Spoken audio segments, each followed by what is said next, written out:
So நீங்கள் ஒரு CFP certified financial planar, ஆனால் நான் வந்து அது இந்தியாவில் கம்ப்ளீட் பண்ணல, யூஎஸில் கம்ப்ளீட் பண்ணியிருக்கேன் அப்படின்னு சொன்னீங்க. ஸோ இதுக்கும் அதுக்கும் என்ன டிஃப்ரென்ஸ் வச்சு சொல்லுங்கள். அதாவது சிஎஃப்பி சர்டிஃபைட் ஃபினான்ஷியல் பிளானர் வந்து இப்போது இது எல்லாமே வந்து நீங்கள் அனலைஸ் பண்ணி கொடுக்கணும் அப்படிங்கிறது உங்கள்கிட்ட வர்ற ஒரு கிளைண்ட்டை வந்து நீங்கள் கம்ப்ளீட்டாக மானிட்டர் பண்ணிட்டே இருப்பீங்களா? அதாவது எப்படின்னா ஃபஸ்ட்டு அவங்க எவ்வளோ பட் அவருக்கு வந்து என்ன ப்ராப்ளமா அவர் வேறு கண்ட்ரியில் இருந்தார். 2 ஆப்ஷன்ஸ். அவர் அங்கேருந்து வேலை தேடணும். ஃபஸ்ட்டு வேலை கிடச்சிருச்சுன்னா அங்கேயே இருந்துருவார். அப்படி இல்லைன்னா அப்போல்லாம் என்னன்னா ஒரு கம்பெனியில் வேலைக்கு சேர்ந்தால் கடைசி வரைக்கும் அந்த கம்பெனிங்கிற ஒரு மைண்ட் செட்டில் இருந்தாங்க. இன்கம்மை இன்க்ரீஸ் பண்ணுங்கிற ஐடியாவே அவங்களுக்கு கிடையாது. இன்னைக்கு தான் வந்து இன்னைக்கு இருக்க ஜென்ரேஷனுக்கு கட்டுமானத்தின் வலிமை, கட்டிடங்களின் பாதுகாப்பு. ஸ்ரீ துர்கா டிஎம்டி கம்பிகள். PVR garden signature living T Nagar இப்போ திருவள்ளூருக்கு வந்தாச்சு. Near D mart on new bypass road, Tiruvallur நகராட்சிக்குட்பட்டது. பிளாட் 20 லட்சம் முதல். கான்டாக்ட் 9955118814.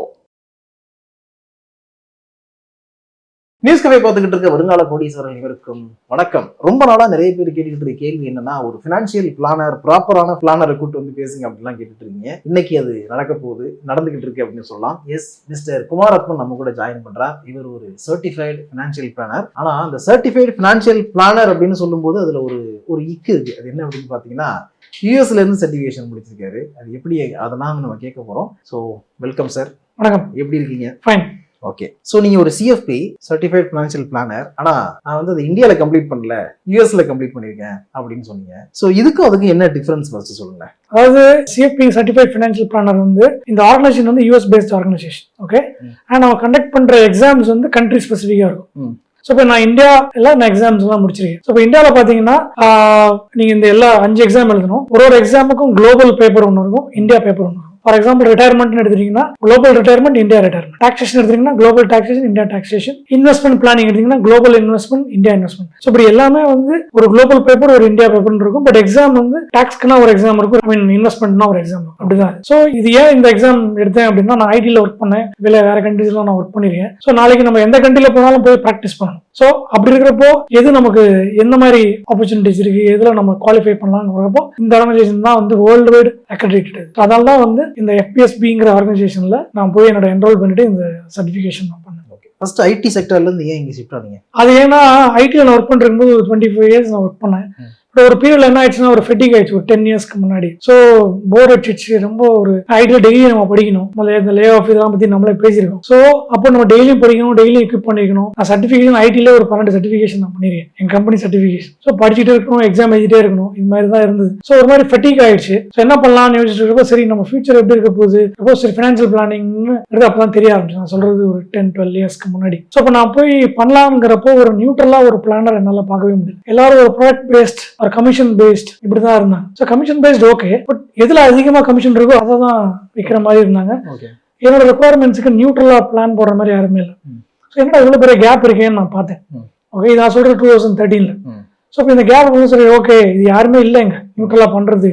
ஏன்னா எல்லாரும் ஒரு டார்கெட்டோட வர்றாங்க, அந்த டார்கெட் வந்து நம்ம தலையில கட்டிட்டு போயிடுறாங்க அப்படின்னு பார்த்தோம். நம்மளே இதை வந்து கத்துப்போம் சொல்லிட்டு ஒரு 2012-13 நானே இதை பத்தி படிக்க ஆரம்பிச்சு நிறைய எக்ஸ்பெரிமெண்ட் எல்லாம் பண்ணி இது அப்படியே போயிட்டு இருந்தேன். அப்போ கூட எனக்கு ஆல்டர்னேட் கெரியர்னு எனக்கு தோணல. எனக்கு நான் ஓரளவுக்கு இது இப்படிதான் ஃபினான்ஷியல் பிளானிங் இருக்கும் நிறைய எக்ஸ்பிளைன் பண்ணி ஃப்ரெண்ட்ஸுக்கெல்லாம் பிளான் போட்டு கொடுத்து 1 பேஜ்ல எழுதி கொடுப்போம். ஒரு சேலஞ்சா இருக்கும். ஸோ 1 பேஜ்ல எல்லாம் பிளான் எழுதி கொடுத்துருக்கேன் நான். சில பேர் டீடைலா வேணும்னு கேட்பான். ஸோ அவனுக்கு ஒரு 15 பக்கத்துல எழுதி கொடுத்துருக்கு. இது மாதிரி நிறைய எக்ஸ்பெரிமெண்ட்லாம் பண்ணிட்டு இருக்கும்போது எனக்கு தெரிஞ்சது ஓகே, இங்க யாருமே நியூட்ரலா கிடையாது, கிளைண்ட் ஃபோக்கஸ்டா. ஸோ இப்போ ஏன் நம்மளே இது ஆகக்கூடாது, நம்மளுமே வந்து ஐடியில் டயர்ட் ஆயிட்டு இருக்கோம், இது வேற இங்க டிஸ்ட்ரப்ஷன் ஆகிட்டே இருக்கு டெய்லியும், இது ஒரு கெரியரா எடுக்கலாம்னு சொல்லிட்டு நான் ஒர்க் பண்ணிட்டு இருக்கும்போது இந்த சர்டிஃபிகேஷன் பண்ண ஆரம்பிச்சேன். ஏன்னா இந்த எக்ஸாம் 5 எக்ஸாம் எழுதணும் சொன்ன மாதிரி. இதுக்கு ஒரு 1.5 வருஷம். ஸோ ஒரு நான் எக்ஸாம் பண்றதுக்கு ஒரு 2 இயர்ஸ் முன்னாடி இதுக்கான பிளான் பண்ணி நம்ம நியூட்ரலா நம்ம வந்து இது பண்ணுவோம். அப்பதான் வந்து கிளைண்ட் ஸ்பெசிஃபிக்காக நம்மள ஒர்க் பண்ண முடியுங்கிறதுனால தான் வந்து இப்படி ஷிஃப்ட் ஆனேன். இப்போ என்ன கேட்டீங்கன்னா, நான் வந்து NISM 5A முடிச்சிருக்கேன். ஃபினான்ஷியல் பிளானிங் அப்படின்னு வரும்பொழுது எனக்கு தெரிஞ்சது என்ன அப்படின்னா, ஃபர்ஸ்ட் வந்து ஃபேமிலி ப்ரொடெக்ஷன் வேணும், ஹெல்த்துக்கான இன்சூரன்ஸ் வேணும், அதுக்கப்புறம் வந்து சேஃபான அசெட்ல நீங்க இன்வெஸ்ட் பண்ணணும், அதுக்கப்புறம் உங்களுடைய ரிஸ்க் டேக்கிங் அப்பிடைட் எப்படி இருக்கு அப்படிங்கறத பார்த்துட்டு நீங்க உங்களுடைய அசெட் அலோகேஷனை பண்ணணும் அப்படிங்கிறது வந்து இந்த பிரமிட் ஸ்ட்ராட்டஜி எல்லாம் வச்சு நம்ம சொல்லுவோம். ஸோ ஆக்சுவலாக ஃபினான்ஷியல் பிளானிங் அப்படிங்கிறது ப்ராப்பராக இதுதானா, இதுலேருந்து ஏதாவது இன்னும் நிறைய விஷயங்கள் இதுக்குள்ளே கொண்டு வரணுமா எப்படி? ஃபினான்ஷியல் பிளானிங்கிறது எப்படின்னா ஒரு ஃபண்டமெண்டலாக உங்களோட ஃபினான்சஸை டீகோட் பண்ணுறது. ஓகே. அதாவது 360 டிகிரின்னு நம்ம சொல்லுவோம். இப்போ நீங்க ஒரு லேண்ட் வாங்குறீங்க, அந்த லேண்ட் வாங்கிட்டு அதுல வீடு கட்டணும்னு நினைக்கிறீங்க. ஓகே, நீங்க ஒரு சிவில் இன்ஜினியர்கிட்ட போகலாம், இல்ல ஒரு நல்ல மேஸ்திரிகிட்ட கூட போகலாம். நான் இப்போ வில்லேஜ் எல்லாம் பார்த்தீங்கன்னா மேஸ்திரி வீடு கட்டி முடிச்சிருவாங்க. ஓகே, நீங்க ஆர்கிடெக்டையும் போகலாம். இதுல என்ன டிஃபரன்ஸ்னா, சிவில் இன்ஜினியர் நீங்க சொல்ற மாதிரி கட்டி கொடுப்பான், மேஸ்திரி அவருக்கு தெரிஞ்ச மாதிரி வீடு கட்டுவார். பட் ஆர்கிடெக்ட் என்ன பண்ணுவான், ஃபர்ஸ்ட் உங்க ரெக்குயர்மெண்ட் எல்லாம் கேட்பான். நீங்க இதுக்கு மேல எவ்வளவு மாடி கட்ட போறீங்க, இப்போ இந்த பட்ஜெட்ல இவ்வளவுதான் கட்ட போறேன், பட் நான் 5 வருஷம் கழிச்சு மேல இன்னும் 2 மாடி கட்டணும் அப்படிங்கிறப்போ ஆர்கிடெக்ட் என்ன பண்ணுவாரு, இதெல்லாம் ஸ்ட்ரென்த் ஃபவுண்டேஷன்ல இருந்து ஏற்றுவார். ஓகே ஓகே, அண்ட் எஸ்தெட்டிக்கா எப்படி இருக்கணும், உள்ள என்னென்ன மாதிரி சர்வீசஸ் இருக்கணும், இப்போ ஆட்டோமேட்டட் ஹோம்னு சொல்றாங்க, இந்த மாதிரி நிறைய இருக்கு. ஓகே, இப்போதான் ஆர்கிடெக்ட் தான் வந்து பேப்பர்ல நீங்க கேட்குற உங்களோட விஷயம் ஃபுல்லா பேப்பர்ல ஒரு பிளானா கன்வெர்ட் பண்ணி கொடுப்பாரு. ஒன்ஸ் ஒரு பிளானா வந்ததுக்கு அப்புறம் அதை ஒரு சிவில் இன்ஜினியர் அவர் எக்ஸிக்யூட் பண்ணிடுவார். பட் சிவில் இன்ஜினியர் வேலை பண்ண முடியுமான்னா அவரால் ஓரளவுக்கு பண்ண முடியும். பட் ஆர்கிடெக்ட் அவங்க இதை ஃபுல் டைம் இதை படிச்சுட்டு வந்திருக்காங்க. இது ஒரு சிம்பிளான ஒரு எக்ஸாம்பிளுக்கு நான் உங்களுக்கு சொல்றேன். ஓகே, ஸோ ஃபினான்ஷியல் பிளானிங் என்ன பண்ணுவோம்னா, ஃபர்ஸ்ட் நீங்க இது வரைக்கும் என்ன பண்ணிருக்கீங்க, இப்போ உங்க 30 years 35 years ஆகுதுன்னா 35 வரைக்கும் நீங்க ஏர்ன் பண்ணிருப்பீங்க, ஏதோ ஒன்று பண்ணிருப்பீங்க, அங்கங்க ரேண்டமா இன்வெஸ்ட் பண்ணிருப்பீங்க, எல்லாமே வந்து ரேண்டமா தான் நீங்க பண்ணிருப்பீங்க. இப்போ ஃபினான்ஷியல் பிளானிங் என்ன பண்ணுவோம்னா, ஃபர்ஸ்ட் ஒரு பேஸ் லைன் எடுத்துட்டு இதுதான் இன்னைக்கு வரைக்கும் உங்களோட எக்கனாமிக்கல் வேல்யூ, உங்களோட நெட்வொர்க், ஸோ அதை பேஸ் லைன் போட்டுட்டு இதுக்கப்புறம் நீங்க என்னென்ன பண்ண போறீங்க, short term goals, mid term goals, long term goals, உங்களோட ரிஸ்க் என்ன. இப்போ நீங்க கிரியேட்டிவ் கண்டென்ட்டா இருக்கீங்க, ஸோ உங்களுக்கான ரிஸ்க் என்ன, ஒரு டாக்டர் இருக்காரு அவருக்கான ரிஸ்க் என்ன, ஸோ ரிஸ்க்கை எப்படி நம்ம கண்ட்ரோல் பண்ணணும், ஃபியூச்சர் எப்படி நான் வந்து ஏர்லி ரிட்டையர்மெண்ட் ஆகணும் அப்படின்னா அப்போ நமக்கு எவ்வளோ கேஷ் ஃப்ளோ வேணும், இது மாதிரி நிறைய காம்பனன்ஸை இன்டெகிரேட் பண்ணி ஒரு சிங்கிள் டாக்குமெண்ட்டாக நம்ம கொண்டு வரும், ஒரு ப்ளூ பிரிண்ட் மாதிரி. ஸோ இப்போ நீங்கள் சொல்ல மாதிரி நீங்கள் இப்போ 5 year முடிச்சிங்க, நீங்கள் வந்து ஒரு இன்வெஸ்ட்மெண்ட் அட்வைசர். ஸோ உங்ககிட்ட என்கிட்ட ஒரு 5 lakhs இருக்குன்னா அதை எப்படி இன்வெஸ்ட் பண்ணுறது நீங்கள் சொல்லுவீங்க. ஆனால் 5 lakhs 10 ஒரு ஃபினான்ஷியல் பிளானர் தான் சொல்லணும். ஏன்னா உங்களுக்கு என்னோட மற்ற ஸ்டேட்டஸ் தெரியாது, என்கிட்ட இருக்கிற 5 lakhs அவைலபிலிட்டி மட்டும் தான் உங்களுக்கு தெரியும். ஸோ அந்த 5 lakhsக்கு இங்கெல்லாம் இன்வெஸ்ட் பண்ணலாம் சார்னு சொல்லுவீங்க நீங்க. ஆனா நீங்க சொல்ற அசெட்ஸ்ல அவர் ஏகப்பட்டதை இன்வெஸ்ட் பண்ணி வச்சிருந்தாருன்னா ஓகே. ஸோ அதுதான் நம்ம ஃபினான்ஷியல் பிளானர் என்ன பண்றோம்னா, நீங்க இது வரைக்கும் என்ன பண்ணிருக்கீங்க, இனிமேல் நீங்க என்ன பண்ண போறீங்க, ஓவராலா உங்களோட எக்கனாமிக் ஸ்ட்ரென்த் என்ன, ஸோ உங்களோட ஃபைனான்சியலா எப்படி உங்களோட நெட்வொர்க் இன்க்ரீஸ் பண்றது, இப்போ எப்படி நீங்க கம்பெனியை அனலைஸ் பண்றீங்க, இயர் ஆன் இயர் growth இருக்கணும், கம்பெனியோட வேல்யூவேஷன் போடுறீங்களா, அதே மாதிரி இண்டிவிஜுவலுக்குன்னு வேல்யூவேஷன் இருக்கு. ஸோ அந்த valuation year on year increase ஆகும். ஓகே, அது எப்படி இன்க்ரீஸ் ஆகும், நீங்க போட்டு 2 lakhs 1 lakh அங்கங்க இன்வெஸ்ட் பண்ணீங்கன்னா உங்க வேல்யூவே தெரியாதப்போ அதை எப்படி இன்க்ரீஸ் பண்ணுவீங்க. ஸோ அதை தான் நம்ம வந்து ஓவராலா ஒரு ஆடிட்டிங் மாதிரி கூட வச்சுங்க பண்ணிட்டு இது ஒரு தடவை போடுறது மட்டும் கிடையாது. இந்த பிளானை எழுதிட்டோம்னா எவ்ரி 6 months or 1 year இதை ரிவ்யூ பண்ணிட்டே இருக்கும். ஏன்னா உங்க லைஃப்ல சேஞ்சஸ் நடக்கும், உங்க இன்கம் இன்க்ரீஸ் ஆகலாம், உங்க ஒய்ஃப் ஒர்க்குக்கு போகலாம், இல்ல உங்க ஒய்ஃப் ஒர்க் போயிட்டு இருந்தவங்க ரிசைன் பண்ணிட்டு ஹவுஸ் ஒய்ஃபா மாறலாம். ஸோ இதெல்லாம் நம்ம பிளான்ல கொண்டு வரணும். இல்லை இப்போ ஒர்க் பண்ணிட்டு இருந்தவங்க நின்றுட்டாங்கன்னா பிளான்ல கொண்டு வந்து நீங்க அந்த கேப்பை ஃபில் பண்ணணும். இல்ல இப்போ ஒர்க் பண்ணாத ஒய்ஃப் ஒர்க் போயிட்டாங்கன்னா எக்ஸ்ட்ரா இன்கம் வருது உங்களுக்கு. இப்போ அந்த இன்கம் உள்ள கொண்டு வந்து எப்படி கோலை ஃபாஸ்டா கம்ப்ளீட் பண்றது அப்படிங்கிற மாதிரி lot of things goes in. So இதெல்லாம் தான் வந்து ஒரு ஃபினான்ஷியல் பிளான்ல உள்ள வரும். ஸோ இன்வெஸ்ட்மெண்ட்ங்கிறது கடைசி. I hope I answered your question. Yeah okay. இப்போ இது எல்லாமே வந்து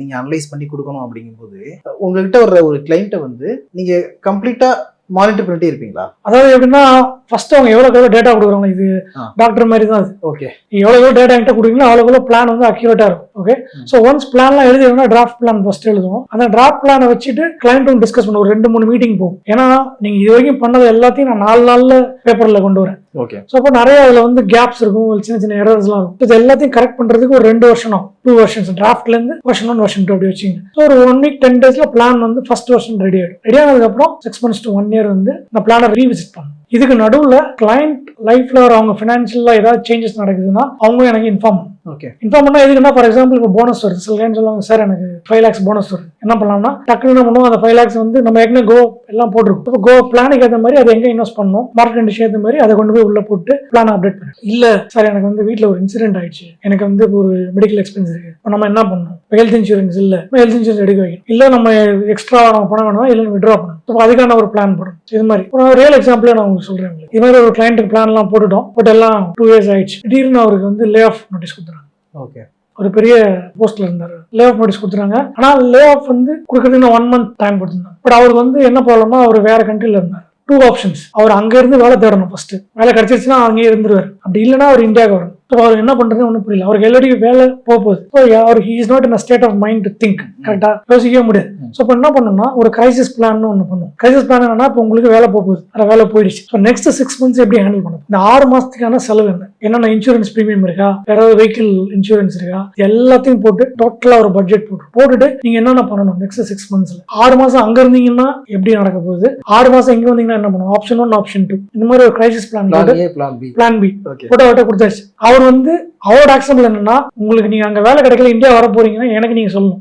நம்ம அடுத்த பிளான் பி நம்ம எக்ஸிக்யூட் பண்ணணும். ஓகே. ஸோ அவர் வேலை தந்தாரு, கிடைக்கல. அப்புறம் இந்தியாவில் வேலை கிடைச்சி இந்தியாவுக்கு வந்துட்டார். இந்தியா வந்ததுக்கப்புறம் பிளானை கொஞ்சம் சேஞ்ச் பண்ணிட்டு அப்புறம் ட்ராவல் பண்ண ஆரம்பிச்சிட்டோம். ஸோ இது மாதிரி நிறைய சேஞ்சஸ் நடக்க ஆரம்பிக்கும். ஸோ அந்த சேஞ்சஸ்லாம் அடிக்கடி அந்த பிளானில் இன்கார்பரேட் பண்ணி போயிட்டே இருக்கும். இப்போ ஒரு கிளைண்ட் வந்து என்னோட பையனை வந்து நான் ஆக்ஸ்போர்டில் வந்து மெடிக்கல் படிக்க வைக்கணும், ஆக்ஸ்போர்ட் யூனிவர்சிட்டியில், இது என்னோட ட்ரீம் அப்படின்னு அவர் சொல்றாரு. சரி, நான் இப்போ ஆக்ஸ்போர்ட் யூனிவர்சிட்டின்னு சொல்லிட்டாரு, அவ்வளோதான். ஸோ இப்போ ஆக்ஸ்போர்ட் யூனிவர்சிட்டியில் போய் ஃபீஸ் எவ்வளவு, ஹாஸ்டல் ஃபீஸ் எவ்வளவு, 2 இயர்ஸ்க்கு அப்புறம் ஆக்ஸ்போர்ட் யூனிவர்சிட்டியில் வந்து ஃபீஸ் சேஞ்ச் ஆகும். ஸோ இப்போ இது எல்லாத்தையும் நான் ஸ்டடி பண்ணி அது இன்னும் 5 வருஷம் கழிச்சு ஃபீஸ் எவ்வளவா இன்க்ரீஸ் ஆகும். ஸோ அப்போ அதுக்கு நான் 2-3 ஃப்ரெண்ட்ஸ் யூகேல எல்லாம் பேசி ஸோ ஒரு நியர் அக்யூரேட் மேலே அசம்ஷன் தானே, ஏன்னா அடுத்த 5 வருஷம் கழிச்சு என்ன நடக்குது நமக்கு தெரியாது. ஸோ இன்னைக்கு இருக்க டேட்டாவை வச்சு ஓரளவுக்கு நம்ம வந்து அக்யூரேட்டாக கொண்டு வந்துட்டு ஒரு 80-90% அக்யூரேசியில் கொண்டு வந்து பிளான் எழுதிட்டு ட்ராவல் பண்ணிட்டே இருந்தாரு. ஏன்னா ஆக்ஸ்போர்ட் யூனிவர்சிட்டி ரொம்ப ரொம்ப எக்ஸ்பென்சிவ். அவர் 3 இயர்ஸ் கழிச்சு பையன் இப்போ டாக்டர் படிக்கல, என்ன பண்ணிக்கிறான்னு சொன்னா அவன் வந்து ஏவியேஷன் தான் படிக்கணும்னு சொன்னான். ஸோ அப்போ அந்த கோல் அப்படியே கட் பண்ணிட்டு, பட் லக்கிலி ஏவியேஷன் தான் வில் காஸ்ட் லெஸர் தேன் ஆக்ஸ்போர்ட்ல. ஸோ அவருக்கு இது லக்கியா வந்து கோல் வந்து சின்னதாயிடுச்சு. ஸோ அதை வந்து வேற மாதிரி கொண்டு போயிட்டாங்க. நிறைய சேஞ்சஸ் நடக்கும். ஓகே, ஹிஸ்டாரிக்கலி கேட்குறேன், இது இந்த மாதிரியான திட்டங்கள் வகுக்கிறதெல்லாம் இருக்குல்ல, இதெல்லாம் எப்பயிலேருந்து ஸ்டார்ட் ஆச்சுன்னு நினைக்கிறீங்க? முன்னாடியெல்லாம் ஏன்னா இப்போ வந்து உங்களுடைய அப்பா காலத்துலயோ என்னுடைய அப்பா காலத்துலயோ வந்து இந்த மாதிரியான ஒரு பிளான் இருக்குமா அப்படிலாம் கிடையாது. இருந்தாலும் அவங்க என்ன பண்ணுவாங்கன்னா அவங்க சம்பாதிக்கிறத வச்சு வீடு வாங்குவாங்க, அவங்க ஒரு லைஃப்பை வந்து செட்டில் பண்ணி வச்சிருப்பாங்க. பட் இப்போ வந்து இந்த மாதிரி பக்காவான பிளான் A to Z வந்து நாங்கள் பண்ணி கொடுக்குறோம் அப்படின்னு ஒரு கிளைண்ட்டுக்கு ஒரு சர்வீஸ் பண்ணி கொடுக்குற வேலையை நீங்க பாக்குறீங்க இல்லையா? இதெல்லாம் நம்ம நாட்டுக்கு ரொம்ப லேட்டா வந்திருக்கா இல்ல மற்ற நாடுகளையும் இப்பதான் இருக்குதா, ஆரம்பிச்சிருக்காங்களா? இல்ல மற்ற நாடுல ரொம்ப நல்லா இருக்குது. இன்ஃபேக்ட் ஆஸ்திரேலியாலாம் வந்து அப்பாயிண்டே பண்ணுவாங்க. ஓகே, நீங்க ஃபினான்ஷியல் பிளானர், நான் வந்து ஆஸ்திரேலியாவில் ஒர்க் பண்றேன்னா நாங்கள் வந்து அப்பாயிண்டே பண்ணிடுவோம். ஃபேமிலி டாக்டர் மாதிரி family financial planar. Okay, in fact அங்கே எப்படின்னா மாசம் $1000 பே பண்ணுவாங்க. நான் உங்களுக்கு பே பண்ணுவேன், நீங்க என் ஃபினான்ஸை ஃபுல்லா பார்த்துப்பீங்க, இன்வெஸ்ட்மெண்ட்ஸ் ஃபுல்லா ட்ராக் பண்ணிப்பீங்க, என் கோல்ஸ் ஃபுல்லா ட்ராக் பண்ணிப்பீங்க. நான் ஏதாவது சேஞ்சஸ் நடந்தால் மட்டும் நான் உங்ககிட்ட சொல்லணும். ஸோ அந்த அளவுக்கு அட்வான்ஸ்ட் ஆஸ்திரேலியா. யூஎஸும் அதே மாதிரி தான். ரொம்ப நல்லா இருக்கு, இதெல்லாம் ஃபினான்ஷியல் பிளானிங் ரொம்ப நல்லா இருக்கு. சர்டிஃபிகேஷனா வந்தது மேபி கொஞ்சம் நல்லா இருக்கலாம். ஐ திங்க் எனக்கு தெரிஞ்சு ஒரு 10-15 இயர்ஸ் இருக்கும்னு நினைக்கிறேன், எக்ஸாக்டா எனக்கு தெரியல. பட் இதெல்லாம் மற்ற கண்ட்ரில ரொம்ப அட்வான்ஸ்டா இருக்கு இது எல்லாமே. ஓகே, பட் இந்தியாவில் பாத்தீங்கன்னா நம்ம அப்பா அம்மா காலத்துல வந்து உங்களுக்கு இன்கமே கம்மியா இருந்தது. சரி, அப்பெல்லாம் என்னன்னா ஒரு கம்பெனில வேலைக்கு சேர்ந்தா கடைசி வரைக்கும் அந்த கம்பெனிங்கிற ஒரு மைண்ட் செட்ல இருந்தாங்க. இன்கம் இன்க்ரீஸ் பண்ணுங்கிற ஐடியாவே அவங்களுக்கு கிடையாது. இன்னைக்கு தான் வந்து இன்னைக்கு இருக்க ஜென்ரேஷனுக்கு வருஷம் இன்கம் நம்ம இன்க்ரீஸ் பண்ணணும், அப்பதான் என்னோட விஷயத்தை நான் சீக்கிரமா அச்சீவ் பண்ண முடியுங்கிற ஒரு தாட் ப்ராசஸ் இப்ப இருக்க ஜென்ரேஷனுக்கு வந்துருக்கு. ஸோ அதனால அதை எப்படி அச்சீவ் பண்றதுங்கிறதுக்கான ஒரு தேடல் இருக்கும்ல, அப்படி போகும்போதுதான் ஃபினான்ஷியல் பிளானிங் மூலமா பண்ணலாம்ங்கிறது ஒரு ஃபார்மல் ஒரு ஸ்ட்ரக்சர்டு வே ஆஃப் டூயிங். சில பேர்லாம் அன்ஆர்கனைஸ்டா இன்ஆர்கானிக்கா அங்க பண்ண வேண்டியது இங்க பண்ண வேண்டியது அப்படி இப்படி போயிட்டே இருக்கும். பட் நம்ம பிளான்லாம் போட்டு பார்த்ததுக்கு நிறைய கிளைண்ட் சொல்றது சார் இதெல்லாம் நானே பண்ணிருக்கேன், எனக்கே இப்பதான் சார் தெரியுது. சில பேர்லாம் என்ன பண்ணுவாங்க, நான் எல்லாம் எனக்கு தெரியும், எல்லாம் மைண்ட்ல இருக்கு சார்மா, நான் பேப்பர் கொடுத்து எல்லாம் எழுதும் போதுதான் கண்டுபிடிச்சு வந்து சொல்லுவாங்க சார் இதெல்லாம் நாங்கள் இப்பவே எனக்கு பார்க்கவே இல்லை சார், இப்பதான் அதெல்லாம் கண்டுபிடிச்சி எனக்கே தெரிஞ்சு இதெல்லாம் தெரியல, நான் அதெல்லாம் பண்ணி வச்சிருக்கேன், நல்ல வேலை இதெல்லாம் நம்ம பார்த்தோம் அப்படின்னு சொல்லிட்டு. ஸோ தட்ஸ் அவுட் அவேர்னஸ் இந்தியாவில் இப்போ தான் வந்து. ஃபினான்ஷியல் பிளானிங் பொறுத்த வரைக்கும் அது வந்து இன்ஃப்ளேஷனை பேஸ் பண்ணி ஒர்க் ஆகுதுன்னு சொல்லலாம்னு நினைக்கிறேன். பட் இன்ஃப்ளேஷன் எடுத்துக்கிட்டீங்கன்னா ஒவ்வொரு ஏரியாலையும் ஒரு மாதிரி இருக்கும். அர்பன் இன்ஃப்ளேஷன் வேற மாதிரி இருக்கும், ரூரல் இன்ஃப்ளேஷன் வேற மாதிரி இருக்கும், மெடிக்கல் இன்ஃப்ளேஷன், எஜுகேஷன் இன்ஃப்ளேஷன் எல்லாமே ஒவ்வொரு டிசைன்ல இருக்கும். அதனால இப்போ ஒருத்தர் வந்து ஒரு பிசினஸ் பர்சனா இருக்கலாம், இல்லைன்னா ஒரு கம்பெனில ஒரு பிரைவேட் கன்சர்ன்ல ஒர்க் பண்ணிக்கிட்டு இருக்க ஒருத்தரா இருக்கலாம். அவருக்கு வந்து இயர் அந்த சேலரி growthங்கிறதோ இல்ல வந்து அவருடைய இன்கம் growthங்கிறதோ எத்தனை பெர்சன்டேஜ் இருக்கிறது ஒரு இந்தியனுக்கு பெஸ்ட்னு நினைக்கிறீங்க? அட்லீஸ்ட் நீங்க வந்து இன்ஃப்ளேஷனை பீட் பண்ணி ஒரு 2-3% இருக்கும். எனக்கு கேட்டீங்கன்னா 10% ஜாஸ்தி 7% இருக்கும். உங்க இன்கம் வந்து 7% இன்க்ரீஸ் ஆகிட்டு இருக்கும். அப்பதான் வந்து உங்களால அடுத்த ஸ்டேஜுக்கு போக முடியும். இது ரொம்ப ரொம்ப இம்பார்ட்டன்ட். ஃபினான்ஷியல் பிளானிங்ல இன்ஃப்ளேஷன் பேஸ் பண்ணி கிடையாது. இன்ஃப்ளேஷன்ங்கிறது ஒரு டூல்.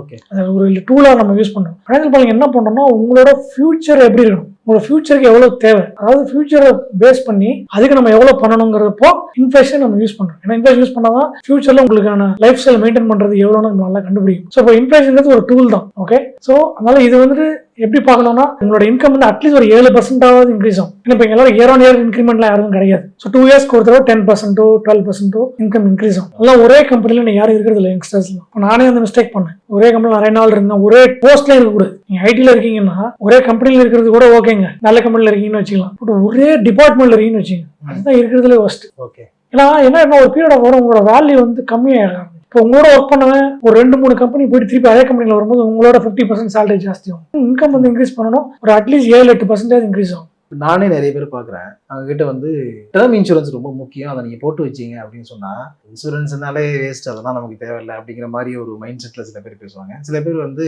நான் இறந்து போனால் தானே பணம் கிடைக்குன்னு சொல்கிறீங்க, நானா வந்து பார்க்க போகிறேன் கிடைக்குமா கிடைக்காதுன்னு அப்படிமா. இந்த மாதிரியான வேகான ஆன்சர்ஸ் எல்லாம் நிறைய வந்து ஃபேஸ் பண்ணிக்கிட்டு இருக்கோம். So importance of financial planning அப்படின்னா என்ன விஷயங்கள்லாம் நீங்கள் வந்து இது நிச்சயங்க இது கண்டிப்பாக இதை பண்ணி ஆகணும் அப்படிங்கிறது என்னவெல்லாம் சொல்லுவீங்க? இப்போ உங்களுக்கு வந்து என்ன யாரை கேட்டாலும் நான் பணக்காரன் ஆகணும், இல்லை அட்லீஸ்ட் என் ஃபேமிலி வந்து நல்ல ஸ்டேட்டஸ்க்கு நான் கொண்டு போகணும் அப்படிங்கிறப்போ நீங்கள் அதை வந்து அச்சீவ் பண்ணுறதுக்கு நீங்கள் என்ன அச்சீவ் பண்ணணும்னு நினைப்பீங்க, ஆனால் எப்படி பண்ணணும்னு நிறைய பேருக்கு தெரியாது. ஸோ இப்போ என்ன ஆகுனா ஒரு பிளான், ஃபினான்ஷியல் பிளான்ங்கிறது என்னன்னா ஒரு ஃபேமிலிக்கான ஸ்டேட்டஸ் என்ன, இந்த ஃபேமிலி இந்த ஸ்டேட்டஸ் அடுத்த ஸ்டேட்டஸ்க்கு எப்படி கொண்டு போகிறது, அதை தான் வந்து ஒரு ஃபினான்ஷியல் பிளான்ல நம்ம கண்டுபிடிக்கும். ஓகே, ஃபினான்ஷியல் பிளான்ங்கிறது ஏன் முக்கியம்னா நிறைய பேர் சொல்லுவாங்க, மச்சி எனக்கு வந்து சேலரியே கரெக்டாக இருக்குடா, என்னால இன்வெஸ்ட்லாம் பண்ண முடியாது, எதுக்கு மச்சி எனக்கு ஃபினான்ஷியல் பிளான் என் ஃப்ரெண்ட்ஸே சொல்லுவாங்க. அதனால நீ தான் கண்டிப்பாக பண்ணணும். ஏன்னா நிறைய இன்கம் வரும், ஏதோ பண்ணி எங்கேயோ இன்வெஸ்ட் பண்ணி அவன் எப்படியோ ஏதோ போயிடுவான். அன்ஸ்ட்ரக்சர்டா இருந்தாலும் நெருக்கடிங்க இருந்தாலும் அவன் எப்படியோ போயிடுவான். பட் கம்மியான சேலரி வாங்குறவங்க தான் கண்டிப்பா பண்ணி ஆகணும். ஏன்னா உங்களுக்கான இலக்கு தெரியணும். உங்களுக்கு நான் டேரக்டர் சொல்லிட்டேன்னா நீங்க போயிடுவீங்கல்ல, யாருக்கும் தெரியாத வரைக்கும் தான் சுத்தி பார்த்துட்டே இருப்பீங்க. ஃபினான்ஷியல் பிளான்ல முக்கியமான கண்டுபிடிக்கிறது உங்களை எப்படி அடுத்த ஸ்டேஜுக்கு கொண்டு போறது, அது வந்து பிளான்ல தான் கண்டுபிடிக்கும். உங்க மைண்ட்ல நிறைய விஷயங்கள் ஓடும். ஆனா ஒரு விஷயத்த கிளியரா பேப்பர்ல கொண்டு வந்துட்டீங்கன்னு வச்சுக்கோங்களேன், உங்க ஸ்டேட்டஸ் நீங்க நிறைய ப்ராப்ளம்ஸ் எல்லாம் இருக்கு, நீங்க மைண்ட்ல வச்சிருக்க வரைக்கும் 10% தான் அச்சீவ் பண்ணுவீங்க. மைண்ட்ல இருந்து பேப்பர் கொண்டு வந்துட்டீங்கன்னா 50% அச்சீவ் பண்ணுவீங்க. அந்த பேப்பரை கொண்டு வந்ததுக்கு ஒரு டைம் லைன் செட் பண்ணீங்கன்னு வச்சுக்கோங்களேன், 80% உங்களோட அச்சீவ்மெண்ட் இருக்கும். ஏன்னா உங்க மைண்ட்ல இருந்தது காக்னிட்டிவ் ஆஃப்லோடுன்னு சொல்லுவோம். மைண்ட்ல இருந்து பேப்பருக்கு வந்து பேப்பர்ல இருந்து அதை நீங்க குவான்டிஃபை பண்ணிட்டீங்க அப்படின்னா என்ன ஆயிடும்னா உங்க மைண்ட் அடுத்த ஸ்டேஜுக்கு போயிடும். இல்லைன்னா மைண்ட் வந்து அதை போட்டு நீங்க எப்படா பண்றது யோசிச்சிட்டே இருப்பீங்க. நான் பிளான்ல எழுதி அதுக்கான டைம் ஸ்டாம்ப் போட்டு 5 வருஷத்துல நீங்க இவ்வளவு பண்ணணும் சார், இவ்வளவு கேப் இருக்குன்னு அவங்க சொல்லிட்டேன்னா ஆட்டோமேட்டிக்கா உங்க மைண்ட் அடுத்த ஸ்டேஜுக்கு போய் அந்த கேப்பை ஃபில் பண்றதுக்கு நீங்க என்ன பண்ணுங்கிறதுக்கான நீங்க ஓட ஆரம்பிச்சிருக்கீங்க. அதுதான் ஃபினான்ஷியல் பிளான்ல நம்ம கண்டுபிடிக்கும். நீங்க அடுத்த ஸ்டேஜுக்கு எப்படி போகணும், எவ்வளவு உங்களுக்கான கேப், இதை சொல்லிட்டா ஆட்டோமேட்டிக்கா நீங்க வந்து அதுக்காக ஹார்ட் ஒர்க் பண்ண ஆரம்பிச்சிருக்கீங்க. ஓகே, ஃபினான்ஷியல் பிளானிங்கான இம்பார்ட்டன்ஸ் அப்படிங்கிறத நீங்க சொன்னீங்க. ஸோ ஃபேமிலி அப்படின்னு வரும்போது அதுல 2 பேரும் சேர்ந்து முடிவெடுக்கிற மாதிரி இருக்கும். மோஸ்ட் ஆஃப் த கேசஸ் பாத்தீங்கன்னா ஹஸ்பண்ட் சொல்றது ஒய்ஃப் கேட்க மாட்டாங்க, ஒய்ஃபோடைய டைரக்ஷன் வேற மாதிரி இருக்கும். ஸோ இந்த மாதிரியான இடத்துல வந்து ஒர்க் பண்ற விமன் இல்ல ஹவுஸ் ஒய்ஃபா இருக்கிறவங்க இவங்களுக்கு எந்த மாதிரி செட் பண்ணணும் அப்படிங்கிறதுக்கு நீங்க என்ன ஐடியா பண்ணுவீங்க? சார் இப்போ என்ன நடந்துச்சுன்னா ஒரு சேஞ்ச் நடந்துட்டு இருக்கு. என்னன்னா முன்னாடிலாம் லேடிஸ் வந்து ஹவுஸ் ஒய்ஃபா தான் இருந்தாங்க, கரெக்டா? இப்போ எல்லாரும் ஒர்க்குக்கு போக ஆரம்பிச்சிட்டாங்க. ஸோ இது ஒரு பெரிய சேஞ்ச். ஓகே, ஒர்க்குக்கு போனாலும் சேலரி வாங்கி ஹஸ்பண்ட் கொடுத்துருவாங்க, அக்கௌண்ட்ல இருக்கும், ஹஸ்பண்ட் தான் டிசைட் பண்ணுவாரு எங்க சேவ் பண்ணணும். இப்படிதான் ஒரு ஜென்ரேஷன் முன்னாடி இருந்தது. இப்ப என்ன நான் பாக்குறேன்னா ஒய்ஃபுக்கு தனியா ஃபினான்ஷியல் பிளானிங் பண்ணுறேன். அதாவது விமன் வந்து எனக்கு தனியா நான் வெல்த் ஜென்ரேட் பண்ணணும், ஹஸ்பண்டுக்கு சப்போர்ட் பண்றாங்க. சில ஃபேமிலிஸ்க்கு கம்பைண்டா பிளான் போடுறோம், சில கப்புள்ஸ்க்கு 2 பேருக்குமே சேர்த்து போட்டு பிளான் போடுறோம். லேட்டஸ்டா வர கிளைண்ட்ஸ் என்ன பண்றாங்கன்னா, ஹஸ்பண்ட் வந்து அவர் வந்து சில விஷயங்கள் அவர் டேக் கேர் பண்ணிடுவார். வெல்த் பில்ட் பண்றது ஒய்ஃபோட ரெஸ்பான்சிபிலிட்டி.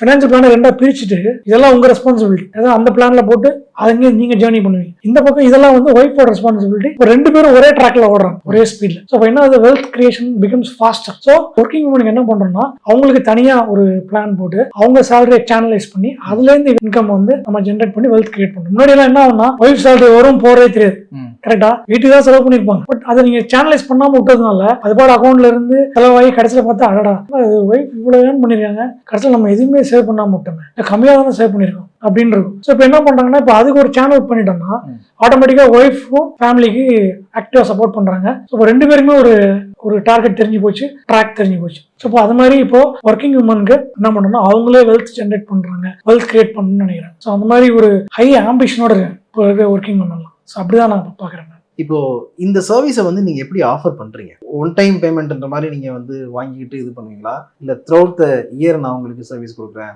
லைஃப் லாங் அந்த மாதிரி லைஃப் டைம் சிம் கார்டு மாதிரி? இல்ல இது வந்து இது ஒன் டைம் பேமெண்ட் தான். ஓகே, ஏன்னா இன்னும் அது கூட சில கிளைண்ட்ஸ் பே பண்ண மாட்டாங்க. கிளைண்ட்ஸ் எல்லாம் பிளானை வாங்கிட்டு எஸ்கேப் ஆயிடுவாங்க. ஸோ எல்லாமே இருக்கும்ல. சரி, ஏன்னா நான் ஒன்ஸ் பிளானை எழுதிட்டேன்னா இட்ஸ் an எக்ஸிக்யூட்டபிள் ஃபைல், கரெக்டா? ஸோ அதை யார்ட்ட காமிச்சாலும் ஈஸியாக எக்ஸிக்யூட் பண்ணிடலாம், ஏன்னா அவ்வளோ டீட்டெயில்டாக இருக்கும். அது மாதிரி சில கிளைண்ட்ஸ் எல்லாம் வாங்கிட்டு அப்ஸ்காண்ட் ஆயிருக்காங்க. அந்த மாதிரி ஒரு எக்ஸ்பீரியன்ஸும் இருக்கு. பட் சில கிளைண்ட்ஸ் ரொம்ப ஹானஸ்டா முன்னாடியே பே பண்ணிடுவாங்க. ரியலி அதுக்கப்புறம் அவங்களுக்கே ஒரு எந்தூசியாசம் வந்துடும். ஏன்னா உங்களோட நம்பர்ஸ் நீங்களே பேப்பர்ல ஒரு ஸ்ட்ரக்சர் ஃபார்மேட்ல பார்க்கும்போது உங்களுக்கே ஒரு புது எனர்ஜி வரும். ஒரு என்ன சொல்றது, இதோட நம்ம ஃபாஸ்டா பண்ணணும், ஓ நம்ம இதெல்லாம் பண்ணிருக்கோமா, ஒரு பாசிட்டிவ் ரீஇன்ஃபோர்ஸ்மெண்ட் உங்களுக்கே கிடைக்கும். அவங்க நிறைய கிளைண்ட் சொல்றது சார் இதெல்லாம் ஆச்சரியமா இருக்கு சார், நானா பண்ணிருக்கேன் இதெல்லாம் அப்படின்னு கிளைண்டே சொல்லுவாங்க. அதனால வந்து சில கிளைண்ட்ஸ் பே பண்ணுவாங்க, சில கிளைண்ட்ஸ் இல்ல சார் இந்த மாதிரி சொல்லுவாங்க. ஓகே, இப்போதைக்கு அப்படிதான் போயிட்டு இருக்கு. அப்படி பே பண்ணா ஒன் டைம் தான். ஓகே, ஃபர்ஸ்ட் ஃபினான்ஷியல் பிளானிங் பண்ணணும்னா என்ன பண்ணோம், நாம நிறைய சம்பாதிக்க ஆரம்பிக்கணும். கரெக்டா? இல்ல அப்படி கிடையாது. இது பண்ணீங்கன்னா நிறைய சம்பாதிக்கிறதுக்கான வழியை தேட ஆரம்பிப்பீங்க. சம்பாதிக்கிறோம் அது செகண்டரி. ஆமா. ஃபர்ஸ்ட் பிளான பண்ணிடணும். பிளான பண்ணீங்கன்னா நம்ம எங்க ஓட போறோம்னு தெரியும்.